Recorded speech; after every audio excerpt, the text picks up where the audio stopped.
Hello, good morning to all of you.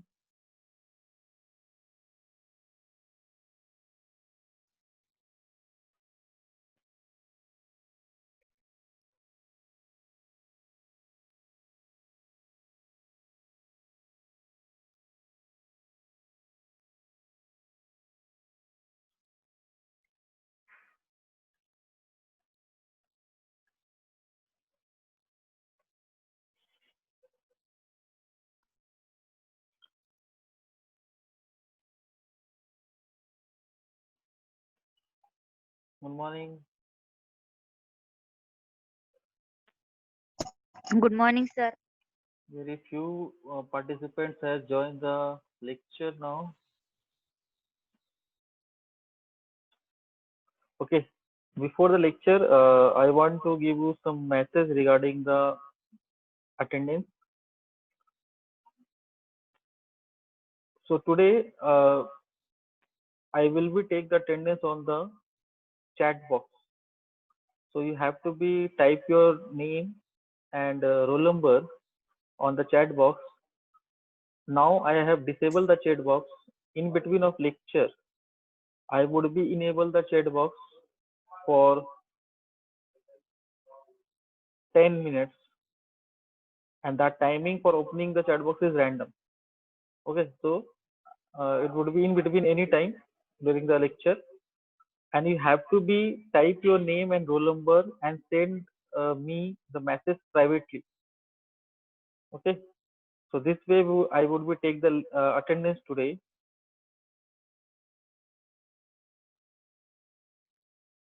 and those who would be only uh, uh, send the message privately to me, their attendance would be counted. Even I have shared you the Google form for the attendance. That would be also you can use today as usual, but I would be cross verify the attendance, and those who have sended me the message on the chat box only I would be consider their attendance. Okay, so be attentive during the lecture. And one more thing, that keep your notebook and pen ready with you, because I would be continue the numerical. Yesterday we have started on the topic linear block code. So take a quick review what we have done yesterday. So we have generated the all code words for 7 comma 4 linear systematic block code. Okay, and the question, in the question it is mentioned the value of the n, it is mentioned the value of the k, and the generator polynomial is a generator matrix is given.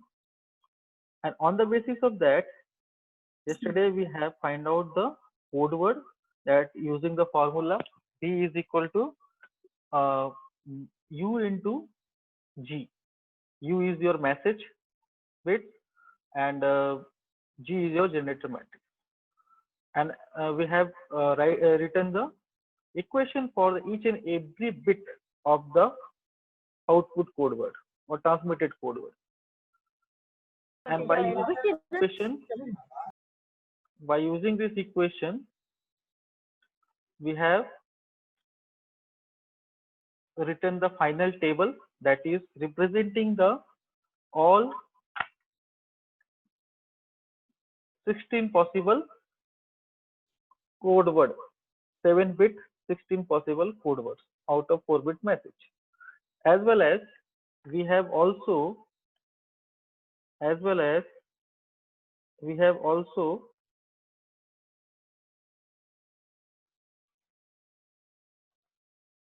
as well as we have also defined the Hamming weight for each and every code word, and that would be useful for determining the number of errors could be detected and number of errors could be corrected.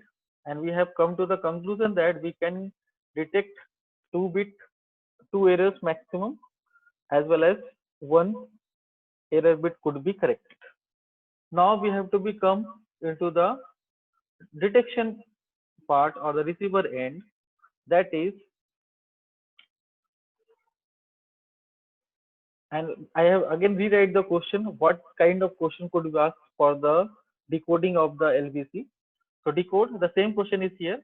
Decode the 7,4 LBC whose generator matrix is, this is the same generator matrix we have used yesterday, and also find the corrected code word for the received code word R is equal to 01000001. So this is the 7-bit received code word is there. So we have to be, maybe this received code word correct or maybe corrupted.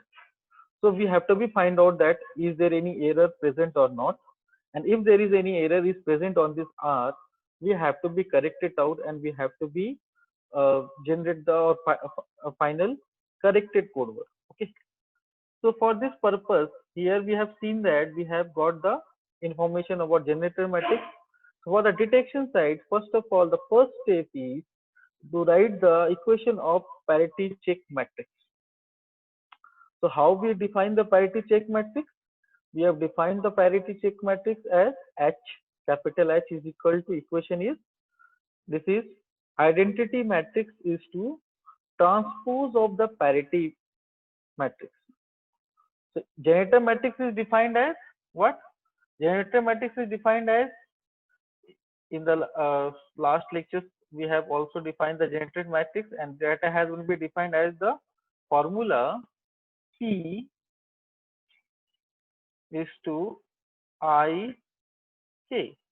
In the generator matrix, the order of the identity matrix is K is to K, and order of the parity matrix is the K is to N minus K. Okay, so it is having the order K is to, means K number of rows and N minus K number of columns. But if you have to be see, in the case of identity matrix, it is K is to K. But when you have to be define the parity check matrix, it is little bit different from this G. And the formula for that is I N minus K, means the order of this identity matrix is now like this. It would be N minus K, because in the identity matrix, number of rows and columns are always same. So in the rows would be N minus K and columns would be again N minus K. So whatever the order of your identity matrix, it doesn't matter, because the value of identity matrix is always 1. Okay. Now, but here you have to be see the change is what? Change is in the parity matrix. We have now taken the transpose of the P. So transpose means what? We have to be interchange the rows and columns of the P. Okay. And when we have to be do this, again, its order would be changed. Okay. So if you have to be seeing the question, your order is the 4 is to, if K into N minus K, 4 is to 3, means 4 rows are here and 3 columns are here for P. This is P, this is your P. So in the H, what happens? Rows, number of rows would be now become 3 and number of columns would be become 4. So the order you can easily write as N minus K is to K, just opposite of the P. Order would be interchange actually, because number of rows and column has been changed. So you can see here the result is here present. So it is what? It is your transpose of P. This is your transpose of P. So you can see now number of rows is 3 and a number of columns, sorry, here just correct it. It would be number of rows and column would be same. Sorry. Here I would be correct actually. Number of rows and column is same. I have mistaken this. This is actually your identity matrix. Okay. So this is actually your identity matrix here. Okay. So N minus K is here. So 3 is to 3 and this is your PT, transpose of P. So number of rows would be now become, number of rows would be 3 and number of columns would be 4. So just interchanging the rows and columns. So the order would be of the P is, PT is what? The order of the PT is N minus K into K. Okay. So this is the way that we have to be represent the parity check matrix. Now, with the help of this, we have to be find out the syndromes. So now the next step for the detection is that I hope all of you have noted down. Now we have to be the next step is what? We have to be write the value of the receipt code vector, that is 0, 1, 4 times 0 and 1. So for this receipt code, we have to be detect the syndrome. So we have to use the method of syndrome testing. So as we know that the order of the syndrome is what? N minus k. That is n is 7 and k is 4, so that is 3. So syndrome would be having the 3-bit vector. So in this case, the formula of syndrome is, we know that S is equal to what? R H transpose. Again, we have used the term transpose. Now it is a HT means what? It is a transpose of parity check matrix. Okay. So here we have taken the transpose of parity check matrix. This is your receipt code word, and this is your transpose of H. So if you have any confusion, you can go back and see the H is what is the H actually. So if you have to be see the H is, it is identity matrix. So there's a 3 rows and 7 columns. Now we have to be interchange this. Now we have to be converted into the 7 rows and 3 columns. Okay. So whatever the element that is in the first row, that would be come into the first column of HT. So if you have to be see that the in the first row there is a 1 0 0 1 0 1 1. You would be see that in the first column of HT is the same element 1 0 0 1 0 1 1. This is the same as the in the first row of the H. In the similar fashion, second row of H would be now second column of the HT, because we have transpose, we have interchanged the rows and columns, and at the similarly the third column is there. Okay. Now when you have to be do the multiplication, modulo 2 multiplication, then what do you have to be get? This is the 7-bit data, this is the 7 rows. So each and every bit would be multiplied with this.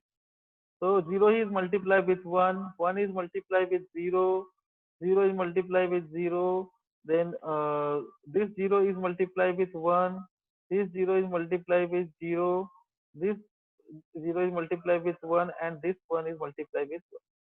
So as per the modulo 2, what is happens? 0 multiplied by 0, 0, again 0, again 0, this is again 0, 0, 0. Only the last bit, that would be 1 multiplied with the 1. So you would be get the first S naught. This is called the S naught. Okay, 1. In the similar fashion, again, we have to only check where is the 1. This is the second bit from SB, and this is the 7 bit from the MSB. So second bit is 1, means the output would be obviously come, and again the last bit, that is 0. So it is 1 plus 0, it is 1. So first you have to do bit by bit multiplication, then add the result of each multiplication. Okay. And the similarly in the last again, here the 0 would become and here the 1 would become. So finally would be get a syndrome, that is 1 1 1. Again, if you have to be see here, as per the principle of the syndrome testing, syndrome is not coming 0. Syndrome is not coming 0. Means what? If syndrome is S is not equal to 0, means obviously there is some detectable errors. When S is equal to 0, there is no error. Okay. But when S is not equal to 0, means there is some detectable error. So here we have to be confirmed that there is some amount of error present in R. Some amount of error is present in the R. Now we have to be find out that error and locate that error and correct that error. So how we would be do this? For using by using the syndrome reference table. Okay. Now we know that here there is a error is there. So as per the formula of R, it is what? R is equal to actual code word plus error vector, and the number of bits in this error vector is what? It is equal to number of bits in the actual code word. So in the actual code word there is a 7 bit are there. So obviously in the error also, error pattern also, there is 7 bits present. Okay. But As we have defined earlier, by using the concept of the minimum handling distance, we can correct only one bit error. So this syndrome table would be only able to correct only one bit error. So here we have to be take the concept of one bit error in each error vector. Okay. So for that purpose, if you have to see, we find the syndrome vectors first corresponding to each error pattern. So we know that S is equal to also defined as EHT, because S is, we have previously defined as that S is equal to RST, and R is what? V plus E. So VHT is, obviously it is 0 because it is a correct code word, but the remaining term is what? EHT. So the now a syndrome formula has little bit modified and it will become EHT. So again we have to write same HT is here. Okay, transpose of the parity check matrix is there, and we have taken 7-bit error pattern where there is a 1 bit. We have any bit you can take. I have taken the 7th bit from the MSB side. Okay, if you from the LSB side, this is the first bit. So this 1 bit I have taken as a error. You can take any bit as a error bit. Okay. Now when I have to be take this last bit as a error, so when you have to multiply with this HT, you would be get a syndrome of 101. You would be get a syndrome of 101. Now this 101 is corresponding to error present in the 7th bit of the received code word. Okay. So like this 7th bit error, we have defined the syndrome. Each and every bit error means, suppose this error is in the first, that is MSB, or in the second or third, fourth, fifth, sixth, we can develop a table, lookup table. So what is the lookup table? You have to be see that this is the following is the lookup table is there. So in the lookup table, I have written here E0 to E6, that is a 7-bit error pattern, and the corresponding syndrome to it. So you can see that when all bits are 0, syndrome is again 0, 0, 0. But for the other of the part, when suppose start from this last bit, so the pattern is 101. You can refer this last bit mein to kya? This is 101. Then then you have to see in the 5th number bit error is there, so the syndrome is different. When the 4th bit is there, there is a syndrome is different. So each and every term you have to be see there are different syndromes are there. Okay. Now if you have to be see, anyone has any confusion, then you can draw this better way. It is very easy to draw this table from E0 to E6. Okay, and just write the all 0 and then 1 bit. You have to be just shift here, left shift here, and corresponding syndrome is like this. Just this is coming, this output is coming from using the formula of EHT. So very simple procedure is there. I hope you have understood. Now we have to move further. So what is the question? We have received the error bit 0, sorry, we have received a code word that is 0, 1, 4 times 0, 1. So what is the syndrome for R is we have got by using the formula RST 1, 1, 1. We have got the syndrome 1, 1, 1. So corresponding error pattern for 1, 1, 1 is what? So we have to be use the reference of lookup table. So if you have to be see, where is the 1, 1, 1? This is the term where we have to use the 1, 1, 1, and corresponding error is here.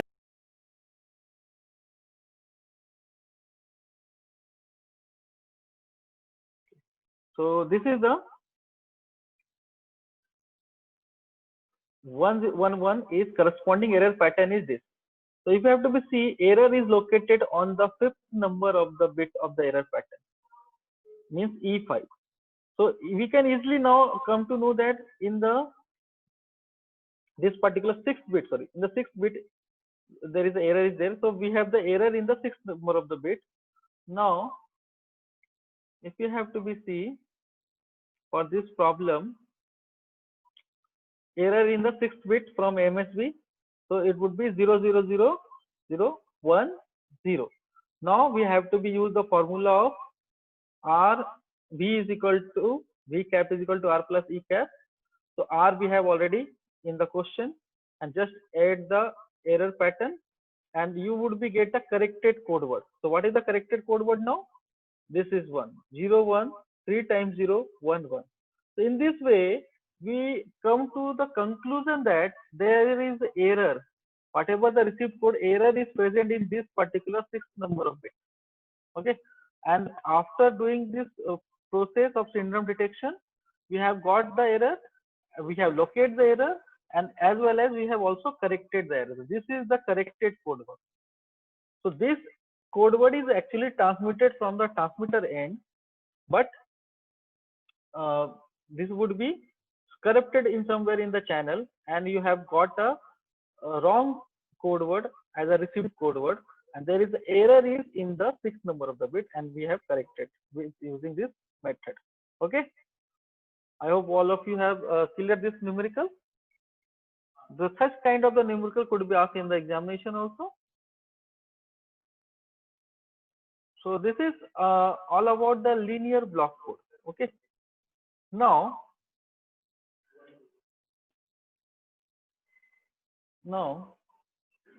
we have to move to the next topic. So what is the next topic is cyclic codes. So cyclic codes are what kind of codes? Basically, these are also cyclic codes are also a subclass of the LBC or linear block code. So a code V, we have taken a variable as a V, so we would be considered as a V. Some books having using the C and other terms, we have to be continue with this V. Suppose a code V is a cyclic if it would be satisfy the two conditions.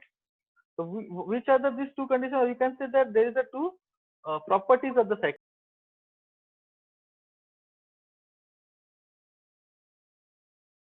Okay, so it should be satisfied. A code V is called cyclic. It should be satisfied the two properties. First, linearity means the sum of any two code words in a cyclic code. It is also a valid code word. This is called the linearity property. Second one is the cyclic properties. What is the cyclic property? Means the cyclic shift of bits in a code word give rise to another valid code word. So these two properties should be satisfied, then and then only we can call this that kind of LBC is a cyclic code. So that is mentioned here. Any cyclic shift of the code word is a valid code word. If you have to be C, you have the code word V that is having the n bit V naught to Vn minus 1. Then when you have to be shift the bits. So here you have to be see that LSB your Vn minus 1 and MSB is V naught. So we have to be shift by one right shift. So your Vn minus 1 would become to LSB, and Vn minus 2 would be become the now LSB is there. So this would be also a valid code word here. So both are valid code word. This is also and this is also. So this is if it is like that, means it would be satisfying the cyclic property. And when any LBC would be satisfy both the property, means you would be saying that this LBC is a cyclic code. So one of the example is taken here. Suppose V1 is equal to 0 0 0 0 1 0 1 1 0 1 0 and 1 1 1. It is a cyclic or not, we have to be first test it. So we have to be it should be satisfy both linearity and cyclic property. So if you have to be see that in this case, how can you have to be justify the linearity? If you would be add 4 times 0 with the 0 1 0 1, if you would be add this, so the resultant code word would be become this, means it is another valid code word. So means it is satisfying the linearity. You can also verify with other some pair of the codes like this. When you have to be add this, then what happens? This would be become addition of this would be become this. So means again it is a valid code word. So it would be satisfying the property of linearity. Now we have to be justify that is it satisfying the cyclic property. So we have to be just shift the bits. Suppose you have to be shift the bits here. 0 would become this position and 1 would become in the LSB.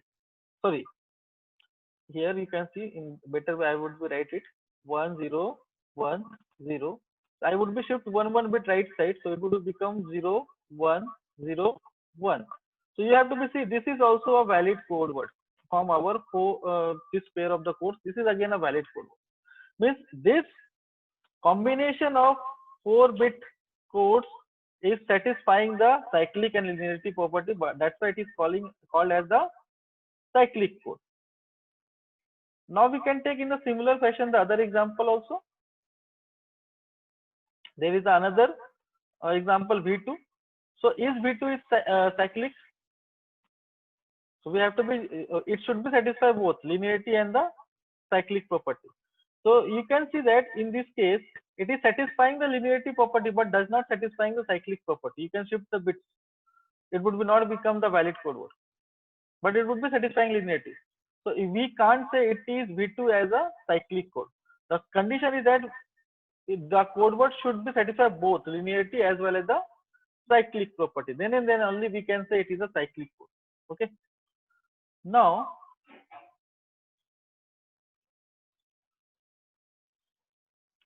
uh,